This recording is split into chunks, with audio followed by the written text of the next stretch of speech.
panelis kita hari ini.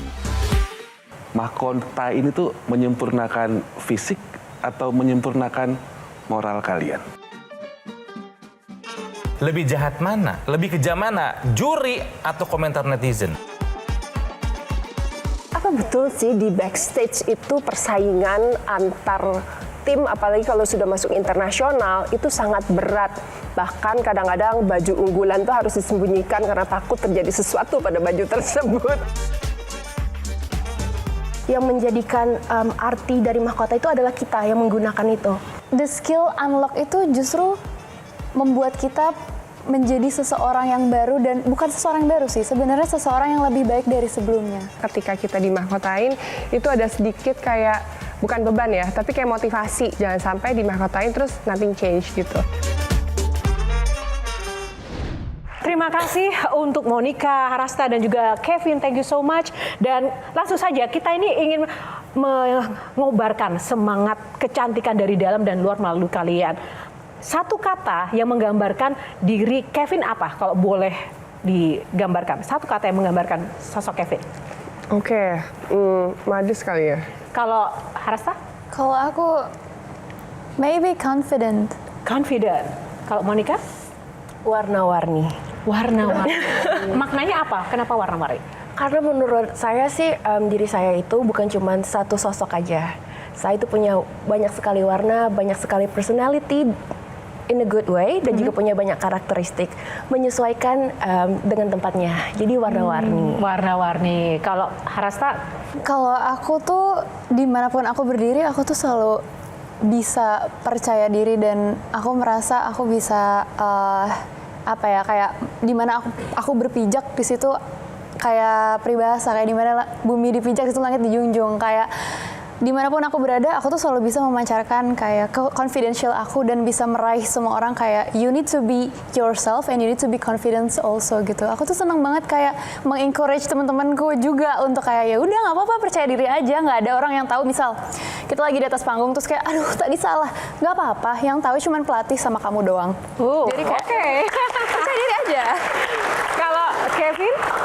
Modest tuh buat aku karena aku pikir setelah beberapa tahun ke belakang gitu ya, sering dengar anestesi dari teman-teman, mereka tuh selalu merasa walaupun di nasional, di internasional, si aura teteh-teteh Sundanya tuh masih berasa katanya gitu ya. Jadi halus, lembut gitunya tuh masih berasa banget. Jadi mungkin itu ya yang bisa menggambarkan karakterku sampai saat ini. Nah, kalian kan ada di panggung dunia kecantikan yang banyak orang tuh menilai bahwa standar kecantikannya tuh nggak realistis begitu. Setuju nggak sih dengan hal itu? Setuju sih sebenarnya. Kenapa Kevin setuju?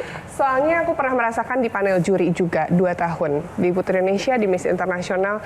Memang untuk mikirin cantik itu kan nggak kayak apa ya, nggak kayak kuis matematika ya, nggak bisa salah benar gitu loh. Jadi ketika ada satu wanita yang menonjol, bukan karena dia paling cantik, bukan karena dia paling pintar, tapi semua juri tuh tiba-tiba suka aja sama dia. Jadi beda gitu rasanya tuh ketika lihat in person. Semua juri, mau itu 7 orang, 9 orang, 11 orang, sampai ke 13 orang, kalau udah ngerasa dia pemenangnya, dia kayak paling cantik sendiri, walaupun kita nggak bisa pakai kata-kata ya gitu, alasan cantiknya tuh apa gitu. Jadi walaupun mungkin fisiknya secantik apapun, tapi kalau mungkin tidak ring the bell dari hati jurinya, Betul. itu juga nggak dapet ya. Mungkin sebenarnya karena sometimes tuh there is a vibes atau aura yang kayak bisa kita pancarkan ketika kayak, wih aura dia beda nih. Karena kemarin tuh aku juga jadi salah satu juri, walaupun nggak selama Kevin. Jadi juri di Miss Supranational, terus kayak I kinda see perempuan-perempuan yang vibes-nya tuh keluar gitu, auranya tuh keluar, dan semua orang tuh kayak, itu kan maksudnya ada 80 lebih negara, which is we don't know exactly mereka kayak gimana sehari-hari dan lain sebagainya. Tapi ketika di atas panggung, orang-orang tertentu tuh terlihat gitu auranya yang memancar, bukan karena penampilannya, karena semuanya cantik, which is setiap negara pasti memberikan perwakilan yang terbaiknya gitu. Jadi bukan hanya karena look-nya, tapi mungkin aura dari dalam mereka yang membuat para dewan juri kayak, oh maybe she's the one. Kalau Monica sendiri dengan menyambung apa yang disampaikan Kevin dan juga Harasta tadi, dengan standar yang ditentukan oleh dunia dan sekelompok orang itu, merasa sudah mewakili perempuan secara keseluruhan nggak sih? Kalau untuk standar kecantikan ya, itu bisa dibilang standar kecantikan beauty pageant itu nyaris menuju sempurna ya. Dan kita manusia nggak ada yang sempurna. Dan aku juga sering struggle sih untuk mempunyai mindset that it's okay kalau aku tidak bisa sempurna secara standar kecantikan.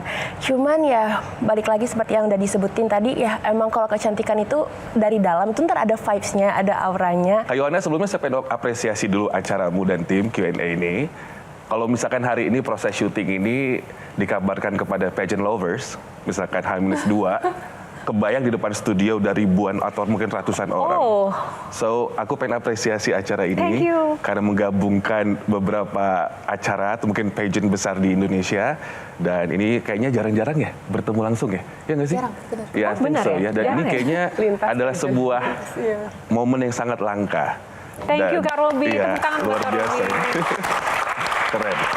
Menurut wanita Indonesia hebat-hebat ini yang di depan kami, apakah selama ini ajang pageant internasional penilaiannya cukup transparent dan apakah penilaiannya bebas dari konflik kepentingan pribadi? Disclaimer dulu ya, sebenarnya tahunku kan udah 2017, jadi aku merasa cukup banyak perubahan, terutama di pageant internasional, yang berpengaruh ke pageant nasional juga sebetulnya.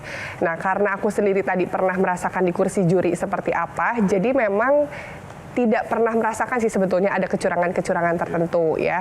Tapi aku paham bahwa memang kadang ada beberapa dukungan-dukungan yang tidak directly to the ya kelicikan ya, kecurangan gitu enggak sih sebetulnya. Kayak contohnya di tahunku Miss International saat aku kompetisi, di tahun itu ada Ibu Dewi Soekarno jadi juri. Jadi secara nggak langsung sepertinya dia bisa menginfluence juri lain untuk lebih notice sama Indonesia. Menurutku sih seperti itu ya. Jadi bukan kecurangan-kecurangan yang ke arah negatif, tapi lebih kayak ke bagaimana juri itu bisa memberikan bertukar pikiran satu sama lain sih. Karena aku pernah merasakan jadi oh ya emang kayaknya nggak ada deh kecurangan-kecurangan tuh, karena bener tadi ya ketika kita udah lihat finalis semua dijejerin, oh ya juri tuh udah tahu aja kayak oh she's the one, she's the winner gitu, udah tampak jelas sebenarnya. Tapi coba seperti apa? Sebenarnya aku nggak punya banyak pengalaman di penjurian kayak Teh Kevin, tapi sebagai yang baru menang ya hitungannya di tahun lalu, sebenarnya aku terima kasih. Maksudnya fresh from the oven gitu. Jadi di tahun lalu aku sempat merasakan a lot of bash dari netizen terutama karena apa ya, mungkin waktu itu tuh dewan jurinya benar ada salah satu dari Jawa Barat, which is Pak Ridwan Kamil. Dan pada saat Putri Indonesia, ini di nasional dulu ya, waktu di nasional tuh tahun sebelumku yang menang juga Jawa Barat. And there is no apa ya, nggak ada sejarahnya di national pageant ini akan ada namanya back to back dari provinsi yang sama. Dan ketika Jawa Barat menang lagi di tahunku, waktu itu aku menang lagi, everyone thinks, oh maybe it's because ada Bapak Ridwan Kamil, ada si ini, ada itu di Dewan Juri. So they think itu merupakan kecurangan. Padahal the truth is, I don't really know gitu, kayak aku pun nggak mengenal secara pribadi dengan Bapak Ridwan Kamil pada saat itu. Dan aku juga nggak mengenal seluruh Dewan Juri in personal. So, ya menurut aku mungkin sebagai orang yang ada di atas panggung pada saat itu, ya aku cuman melakukan dari A sampai Z sepenuh hati. Terus kayak aku sudah banyak melakukan kayak belajar dan karantina dari sebelumnya. Jadi cuman doing my best in that day aja. So I don't know about the transparency or no, tapi aku nggak pernah merasakan hal tersebut. Even ketika aku jadi juri di ajang internasional, cause I'm the winner, jadi aku juga jadi dewan juri, aku nggak ada sama sekali kayak dengar obrolan dari dewan-dewan juri lainnya kayak, kayaknya kita harus menangin ini deh, kayak soalnya dia keluarga siapa atau apa, ABCD, impersonally gitu. Jadi mereka lebih ke kayak, wow, her vibes, her aura in the stage, she's on point from head to toe, and then bagaimana cara dia menjawab Q&A itu benar-benar on point juga, lugas, jelas. Jadi kayak kita emang udah punya insting masing-masing gitu kayak oh maybe she's the one gitu sih, lebih ke transparansi, lebih ke situ sih, nggak pernah merasakan juga gitu. Kak Monica? Kalau saya kebetulan tidak menang yang di internasional ya kayak kata Tata sama Kak Kevin, jadi nggak ada, mungkin nggak bisa terlalu memberikan input kalau misalnya di ajang internasional aku tuh seperti apa. But what I can say kalau Miss Indonesia di national competition aku itu we're very transparent. Jadi untuk penjurian itu ada poin-poinnya, jadi setiap fast track itu ada nilainya dan winner itu ditentukan berdasarkan poin-poin tersebut. So pretty transparent. Oke, nah sekarang kita karena tadi ada istilah Jawa Barat, kita langsung ke Kang Ronald aja nih. Harasa dari Miss Supranational. Iya. Ya, kalau Teh Kevin dari mana? Miss International. Miss International. Kalau Miss World. Monica. Miss World. Wah, kan banyak tuh ya. Saya jadi penasaran begini. Begitu banyak lomba Miss gitu kan. Ini artinya kan ada nilai sesuatu yang besar di sana. Ya. Pertanyaannya adalah sebetulnya siapa yang paling diuntungkan dengan adanya lomba Miss-Missan ini, Miss Beauty Pageant ini? Pesertanya kah? Penyelenggaranya kah? Sponsor kah? Atau industri hiburannya? Bisa dibilang simbiosis mutualisme antara pemenang dan penyelenggara. Karena kalau pemenangnya itu berasal dari negara yang bukan favorit di bidang pageant, biasanya